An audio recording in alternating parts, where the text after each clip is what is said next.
ꯑꯍꯥꯟꯕꯃꯛꯇꯗ ꯃꯇꯝꯒꯤ ꯃꯅꯤꯄꯨꯔꯤ ꯋꯥꯔꯤ ꯆꯦꯅꯦꯜ ꯑꯁꯤꯕꯨ ꯊꯋꯥꯏ ꯌꯥꯎꯅ ꯑꯃꯗꯤ ꯄꯨꯛꯅꯤꯡ ꯆꯪꯅ ꯇꯥꯕꯤꯔꯤꯕ ꯈꯨꯗꯤꯡꯃꯛꯀꯤ ꯃꯐꯝꯗ ꯉꯁꯤꯒꯤ ꯅꯦꯔꯦꯇꯔ ꯑꯣꯏꯖꯔꯤꯕ ꯅꯥꯎꯕ ꯃꯩꯇꯩꯒꯤ ꯃꯥꯏꯀꯩꯗꯒꯤ ꯏꯀꯣꯛꯅꯨꯡꯗ ꯈꯨꯔꯨꯝꯖꯕꯒ ꯂꯣꯏꯅꯅ ꯈꯨꯗꯤꯡꯃꯛꯄꯨ ꯇꯔꯥꯝ ꯅꯣꯛꯆꯔꯤ꯫ ꯉꯁꯤꯁꯨ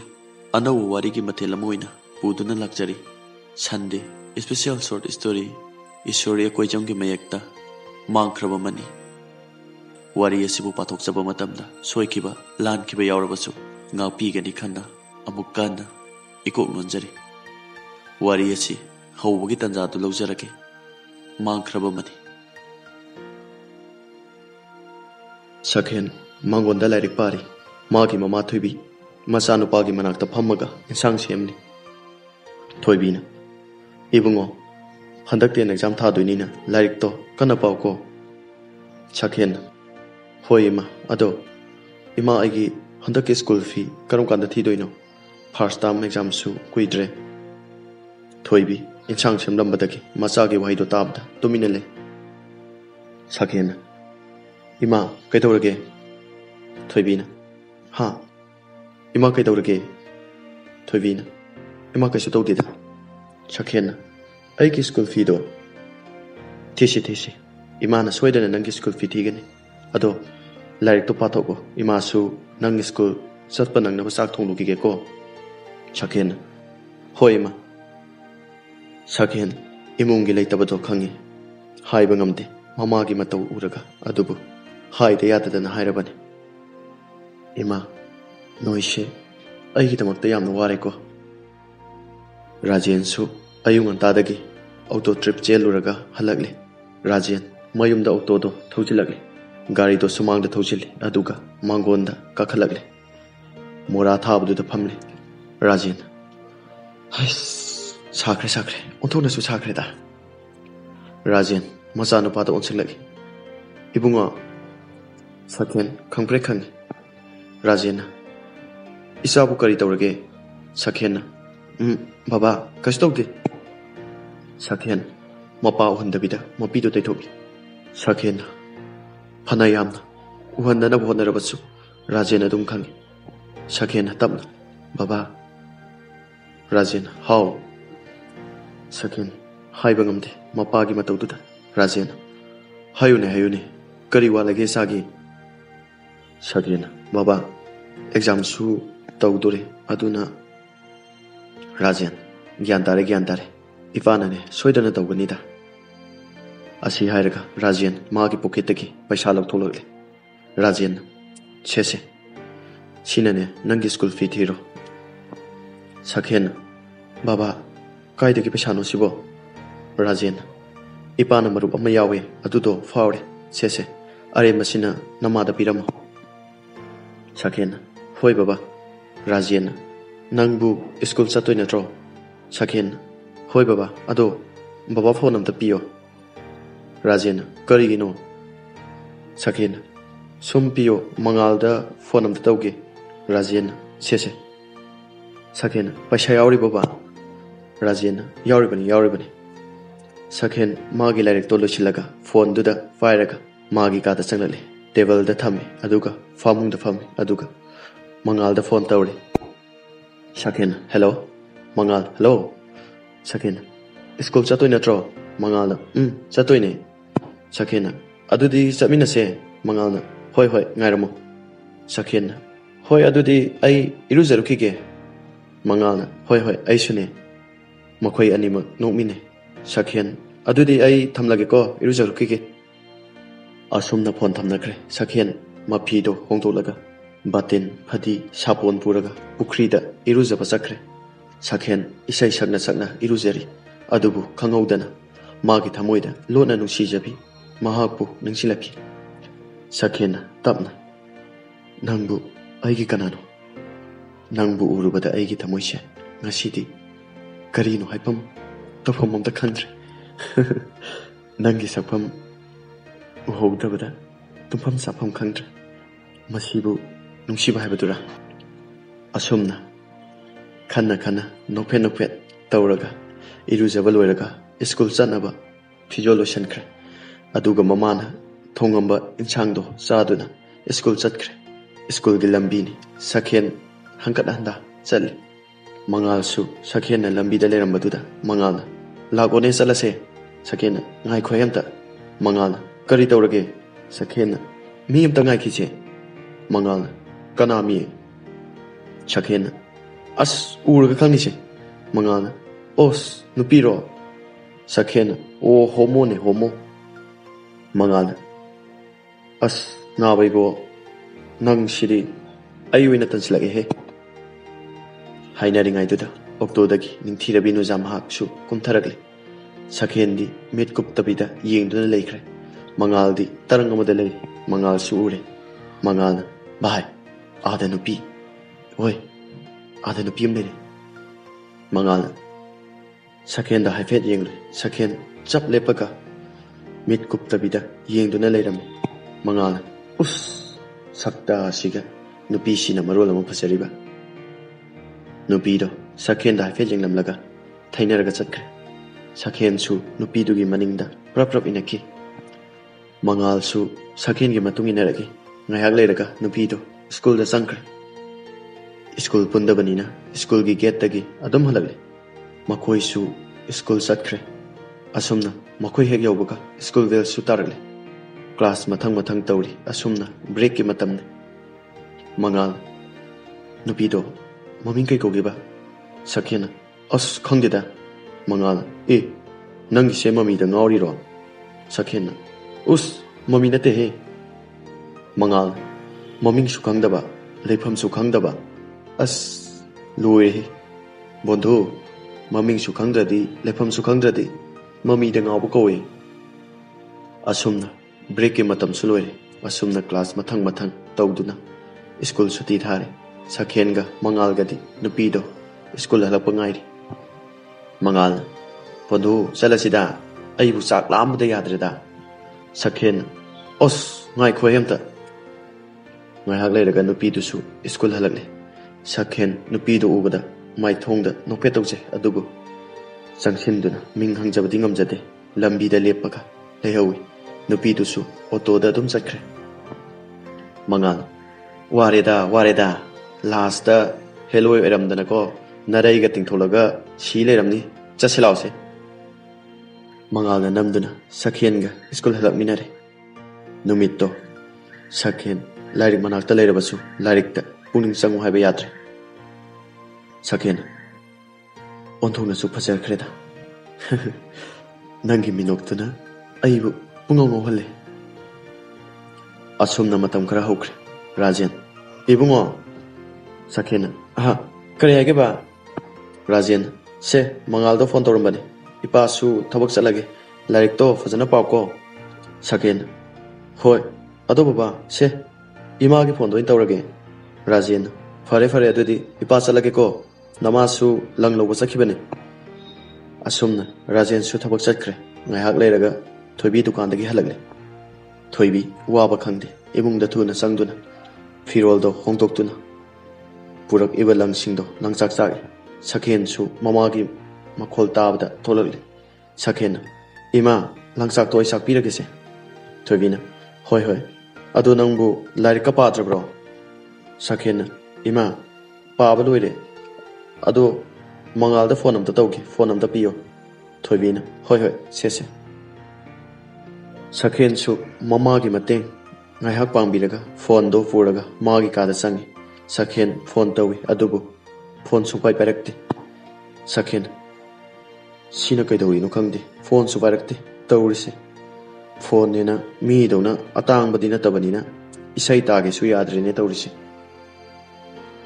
ngai hak phone do phamung da thamduna khabar pari ngai hak leiraga phone amalale sakhen phone do pai khale sakhen hello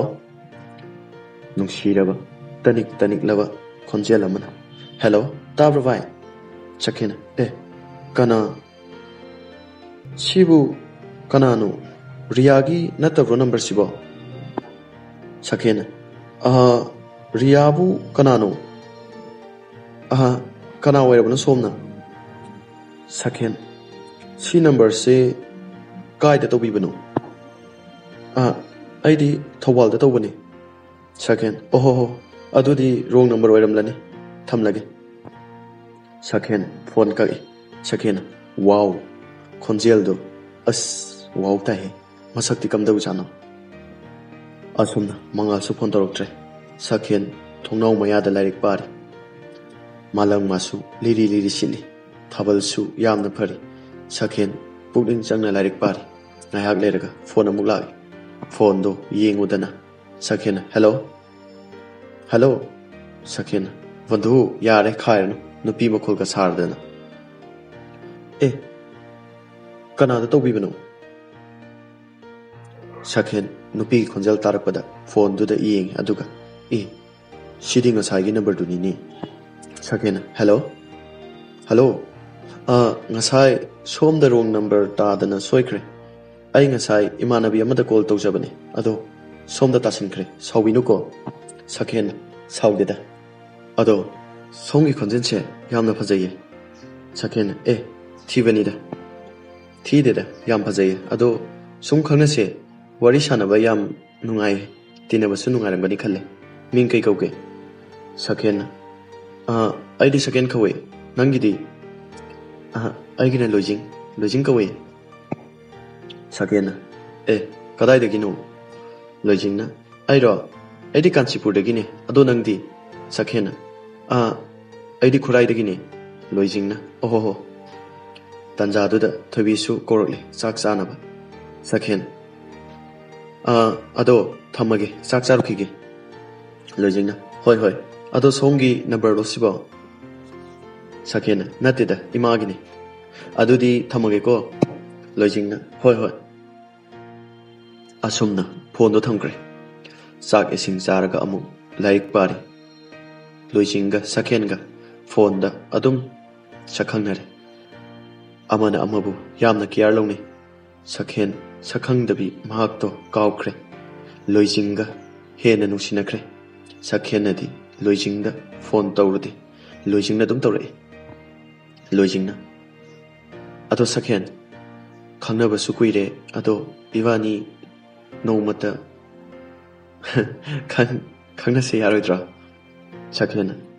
ꯌꯥꯅꯤꯌꯦ ꯑꯗꯣ ꯀꯩ ꯅꯨꯃꯤꯠ ꯎꯅꯁꯦ ꯍꯥꯏꯅꯣ ꯂꯣꯏꯖꯤꯡꯅ ꯍꯌꯦꯡ ꯎꯅꯁꯦ ꯁꯟꯗꯦꯁꯨ ꯑꯣꯏ ꯂꯥꯛꯑꯣ ꯑꯩꯈꯣꯏꯔꯣꯝꯗ ꯁꯥꯈꯦꯟ ꯍꯣꯏ ꯁꯣꯏꯗꯅ ꯂꯥꯛꯀꯦ ꯑꯁꯨꯝꯅ ꯋꯥꯔꯤ ꯀꯌꯥ ꯑꯃ ꯁꯥꯟꯅꯔꯒ ꯊꯝꯈ꯭ꯔꯦ ꯅꯣꯡꯉꯥꯜꯂꯒ ꯁꯥꯈꯦꯟ ꯃꯥꯒꯤ ꯃꯊꯧꯗꯣ ꯇꯧꯈ꯭ꯔꯦ ꯅꯨꯡꯊꯤꯜꯒꯤ ꯃꯇꯝꯗ ꯃꯃꯥꯒꯤ ꯐꯣꯟꯗꯣ ꯄꯨꯔꯒ ꯇꯥꯇꯥ ꯃꯦꯖꯤꯛꯇ ꯂꯣꯏꯖꯤꯡ ꯎꯅꯕ ꯂꯥꯛꯏ ꯃꯉꯥꯜꯁꯨ ꯊꯕꯛ ꯂꯩꯔꯦ ꯍꯥꯏꯗꯨꯅ ꯁꯥꯈꯦꯟ ꯃꯊꯟꯇ ꯂꯥꯛꯏ ꯑꯁꯨꯝꯅ ꯃꯐꯝꯗꯣ ꯌꯧꯔꯦ ꯁꯥꯈꯦꯟ ꯍꯔꯥꯎꯅ ꯐꯣꯟ ꯇꯧꯏ ꯂꯣꯏꯖꯤꯡꯅ ꯂꯥꯛꯑꯕꯣ ꯑꯩ ꯊꯣꯛꯂꯛꯂꯦ ꯐꯣꯟ ꯊꯝꯈ꯭ꯔꯦ ꯉꯥꯏꯍꯥꯛ ꯉꯥꯏꯔꯦ ꯉꯥꯏꯍꯥꯛ ꯂꯩꯔꯒ ꯂꯣꯏꯖꯤꯡ ꯑꯃꯗꯤ ꯃꯈꯣꯏ ꯃꯔꯤ ꯊꯣꯛꯂꯛꯏ ꯃꯥꯒꯤ ꯃꯆꯦꯒꯤ ꯃꯃꯥꯟꯅꯕꯤ ꯃꯅꯥꯎꯅꯨꯄꯤꯒ ꯃꯥꯒ ꯊꯣꯛꯂꯛꯏ ꯁꯥꯈꯦꯟꯗꯤ ꯃꯈꯣꯏ ꯊꯣꯛꯂꯛꯄꯗ ꯄꯨꯡꯉꯛ ꯉꯛꯈ꯭ꯔꯦ ꯅꯨꯄꯤꯗꯣ ꯑꯇꯩ ꯀꯅꯥꯁꯨ ꯅꯠꯇꯦ ꯃꯥꯒꯤ ꯊꯃꯣꯏꯗ ꯑꯍꯥꯟꯕ ꯎꯈꯤꯕꯤ ꯁ꯭ꯀꯨꯜ ꯂꯥꯛꯄ ꯑꯃꯗꯤ ꯁ꯭ꯀꯨꯜ ꯍꯜꯂꯛꯄꯗ ꯎꯈꯤꯕ ꯃꯍꯥꯛꯇꯨꯅꯤ ꯂꯣꯏꯖꯤꯡꯅ ꯁꯥꯈꯦꯟꯒꯤ ꯃꯅꯥꯛꯇ ꯆꯪꯁꯤꯜꯂꯛꯏ ꯂꯣꯏꯖꯤꯡ ꯀꯔꯤ ꯇꯧꯔꯒꯦ ꯁꯥꯈꯦꯟ ꯀꯩꯁꯨ ꯇꯧꯗꯦꯗ ꯂꯣꯏꯖꯤꯡꯅ ꯂꯥꯛꯑꯣ ꯑꯆꯥꯄꯣꯠ ꯆꯥꯔꯨꯁꯦ ꯁꯥꯈꯦꯟꯅ ꯍꯣꯏ ꯑꯁꯨꯝꯅ ꯃꯈꯣꯏꯒꯤ ꯑꯗꯨꯋꯥꯏꯗ ꯍꯣꯇꯦꯜꯗ ꯆꯪꯂꯒ ꯃꯈꯣꯏ ꯃꯉꯥ ꯐꯝꯃꯤꯟꯅꯩ ꯂꯣꯏꯖꯤꯡꯅ ꯁꯥꯈꯦꯟꯕꯨ ꯃꯈꯣꯏ ꯑꯍꯨꯝꯒ ꯁꯛꯈꯪꯅꯍꯜꯂꯤ ꯁꯥꯈꯦꯟꯗꯤ ꯏꯀꯥꯏꯕꯅ ꯂꯣꯏꯔꯕꯅꯤ ꯑꯗꯨꯕꯨ ꯏꯀꯥꯏꯗꯕ ꯁꯥꯔꯒ ꯂꯩꯔꯤ ꯍꯣꯇꯦꯜꯗꯣ ꯕꯣꯔꯥ ꯀꯥꯡꯍꯧ ꯁꯤꯡꯖꯨꯒꯨꯝꯕ ꯉꯥꯛꯇꯅꯤ ꯂꯧꯔꯦ ꯄ꯭ꯂꯦꯠ 2 ꯂꯧꯔꯦ ꯑꯁꯨꯝꯅ ꯋꯥꯔꯤ ꯉꯥꯏꯍꯥꯛ ꯁꯥꯔꯒ ꯁꯥꯈꯦꯟ ꯃꯌꯨꯝꯗ ꯍꯜꯂꯛꯂꯦ ꯁꯥꯈꯦꯟꯗꯤ ꯍꯔꯥꯎꯕꯅ ꯂꯣꯏꯔꯦ ꯃꯥꯅ ꯄꯥꯝꯖꯕ ꯅꯨꯄꯤꯗꯣ ꯑꯣꯏꯔꯝꯕꯗꯨꯗ ꯁꯥꯈꯦꯟ ꯑꯣꯟꯊꯣꯛꯅꯁꯨ ꯐꯖꯈ꯭ꯔꯦꯗ ꯅꯪꯒꯤ ꯃꯤꯅꯣꯛꯇꯨꯅ ꯑꯩꯅ ꯀꯌꯥꯗ ꯄꯦꯟꯖꯔꯤꯕ ꯋꯥꯔꯤ ꯈꯨꯗꯤꯡꯃꯛ ꯃꯉꯥꯜꯗ ꯇꯝꯖꯩ ꯑꯗꯨꯕꯨ ꯂꯣꯏꯖꯤꯡ ꯍꯣꯏꯒꯤꯗꯤ ꯏꯅꯥꯛ ꯌꯥꯝꯅ ꯈꯨꯜꯂꯤ ꯁꯥꯈꯦꯟ ꯍꯣꯏꯒ ꯊꯥꯛ ꯌꯥꯝꯅ ꯈꯦꯠꯅꯩ ꯑꯗꯨꯕꯨ ꯃꯈꯣꯏ ꯑꯅꯤ ꯇꯞꯅ ꯇꯞꯅ ꯊꯃꯣꯏꯒꯤ ꯃꯔꯤꯗꯨꯁꯨ ꯆꯦꯠꯁꯤꯟꯅꯔꯛꯄꯗꯧꯅ ꯇꯧꯔꯛꯂꯤ ꯑꯁꯨꯝꯅ ꯃꯇꯝ ꯈꯔ ꯍꯧꯈ꯭ꯔꯦ ꯁꯥꯈꯦꯟ ꯍꯌꯦꯡ ꯑꯝꯇ ꯎꯅꯁꯤ ꯌꯥꯒꯗ꯭ꯔꯣ ꯂꯣꯏꯖꯤꯡꯅ ꯑꯩ ꯍꯥꯏꯕ ꯉꯝꯗꯤꯌꯦ ꯁꯥꯈꯦꯟ ꯀꯔꯤ ꯇꯧꯔꯒꯦ ꯂꯣꯏꯖꯤꯡ ꯈꯪꯗꯦ हंदकसे इसासे पंकीदकी साकेन होय अदो उनसेको नंग याम उनिंगेबा सिदगी एग्जाम सु तौरदबनिना को सोयदन लाउ को लोइजिंग वा हाइगे तौरिङैदा लोइजिंगी ममा बिना चंगै लोइजिंग आई थमगे मामा लाए साकेन होय होय असुमना फोन तमग्रे लोइजिंगी ममा लोइजिंगी मनाक्ता तमना फमथरके बिनाना नंगबु करी तौरिगे लोइजिंग इमा आई लाइरेक सुम येंगलंबने बिनाना होय होय अदो हयेंदी नंग युमदगी मपान थोकनुको लोइजिंग होय मा ऐसु हंदकसे यामना किजे बिनाना इमा सु हंदकसे मंग याम नुंगाइते अदुना नंग यारिखैदी चिक्सिलुको लोइजिंग होय मा बिनासु चटख्रे लोइजिंग मागी कादा मथंदा लेबा ngamdre साखेनदा कोल अमुक तौसिले लोइजिंग आयाम कीरे साखेन कशु तौरुये आई लेरिसिदी लोइजिंग अदो हयेंसे उनरगुमसे साखेन ए यारो यारो उनसी नंगिसे आई याम उनिंगदब्रो लोइजिंग अदुगी वाना ती साखेन यारो को हयेंग पुंग अनि अदुदे उनसे हाइफेट उनरगा नंग अदुम संखो ऐसु कशु कुइरोये लोइजिंग होय होय लोइजिंग साखेन की मतौदा कन हाइबा सुंगमजदे सारे यामना कल्ली अदुना हाइबा ngamjadre असुमना नुमित अदो हौख्रे साखेन नुमित तो मसादा चानिंगबा तानिंगबा फाउदे थमोइगी मिहुलसु थुना चेमदौना तौरकले असुमना साखेन फिरो लोइसनबा लोइरगा थोरकले अदुगा टाटा मैजिक तोंगदुना लोइजिंग उनबा लाकले अदुबु खंगौदना ओइ थंबा पाम्बोम अमदि मिट सोंलकले असुमना मफम अदो यौरकले साखेन लोइजिंग फोल तौसे अदुबु फोन दो सुसोप लेरे साखेन लोइजिंगबु ngaijari साखेन अमुकसु कॉल तौसली अमुकसु सुसोप हाइरकले साखेन साउनिंगबा मा यौरकले अमुक मयुमदा हलकले नमित चुप्पा साखेन कॉल हंजिन हंजिन तौजै अदुबु सुसोप अदुम ओइख्रे वाखल पुकनिंग अदुकी मतिक नुंगाइतना युम यौरकी थमोइसु पुबा ngamde वाखलसु वातबा ngamkide असुमना युम यौरगा फमुंगदा अमुक फमथै फोनदुदा अमुक येंगी कॉल अमुक तौजै तौफम खंखिदे फमुंगदा अमुक हिपथै कॉल तौई मंगोंदा अदुबु सुसोप अदुम हाइरकले साखेन तौफम खंगिदे अमुक पाखतबसु फाउजै साखेन वाखलदा अइना तबा मी अमदा चेंख्रजाला माबो चाक इसिंग चंखिदे चानिंगबसु पाउखिदे वाखलसु मवल खल्ले नुमित्तो साखेन इसिंग मरिक अमा फाउबो थखिद्रे मसीगी नंबर कॉल हंजिन तौजै असुमना लेप्तना कॉल तौजै अदुबु पाइरक्ते साखेन अवाबगी मथक्ता अवाबा तारे साखेन साउनिंगबा असुम हेंजलगले वाखलसे जात अइना खलकलिसे अमसु फोन पाइद्रे अमन नुंगथिलदगी सुइसो यामना वाना साखेन तौफम खंगदा ताइनफमसु खंगदा मित्तो अमु उसिल्ली तुम्बसु याद्रे वाखलसु मवल खलगले असुमना नुंगदांग पुंग तरा मखाई अदाइदा फोन अमा लागे साखेनदी वाबना हाइफेट तुमुरे फोन लापगी मखोलना ममित्तो पांथोलगे युमदगी ममा मपा लेबनिना साखेन थोंगालदा थोलगले फोनदुदा हाइरकपा वाहिदो ताबदा साखेन खंगौदना मखुतगी फोनदो ताखिबा खंगौदे करीनो हाइबसु मसासु खंगजद्रे साखेन लाइमाइदा हाइथरगे मतम मदुदा राजेनगी मनाउ नुपासु लुहोंगबा हलकपगा बसदगी कुमथरकपगा मपा सानै थोइबना साखेन थोइबा खुदक्ता राजेनगा थोइबिगा कौथोलगा साखेन हॉस्पिटल दा पुरे पुंग अमगे मतुंगदा साखेन ज्ञान तारगे ममा मपा मखुरा पाखतनरंबा मयामदो फखरे अदुबु साखेनदी ज्ञान ताबसु वाखल अमदा लेरी मिटकी पीसु लेप लेतना चिंथरके निंगसिंगलकी hello ngasa ekhoi loijing do gari amana hojik ta magi mathau mangam loibta ngari ye asumna machi tu su hik launa kape Thoibi मचागी मतौदा येंबा ngamde amukta su ukhidre machagi saktam do Thoibi पाखतपोय करिबु Ibungo sakhen gi masada thinglai sakhen mama da yelak Thoibi करी तौरगे sakhen ai ngasi di am lale ma ai lale Thoibi ना इसा लांती ये से ककोनु से कई तौरगे साबो असुमना sakhen su nongalaka mayumda putharagle sakhen hanaga manadre noktana ta leijaba sakhen do ngasi di pirang ta marup oiduna leikre asumna matamdi asum hokki sahi 15 hokre adubu sakhen di magi lojingbu kaw haibadi ngamdre sakhen lojing ai khangma ngamdre nangbu nusiduna adum leire punsi sida asumaina waba tholakkadoba mandre थमोसे फाजिन मंगमद्रे आई यमारे असुक नुसिबा आइगी थमोइबु यिनिंग हुलन खिबि नंगबु आइना कावहाय बंगमद्रे नंग आइबु नुसिरबदि आइबु सु नंग लेरिबा मफमदुदा पुबिरो नुमितो आइना उनसि करमद्रबदि नंग ngasisu हिलमगनि को आइसे नफमदा पाप चेलबा हाबदु ओइरबनि अदुबु ngasiदि पुनम वारी तंगाय होरे अवाबा पोलुम अमा पुदुना ngasi phawba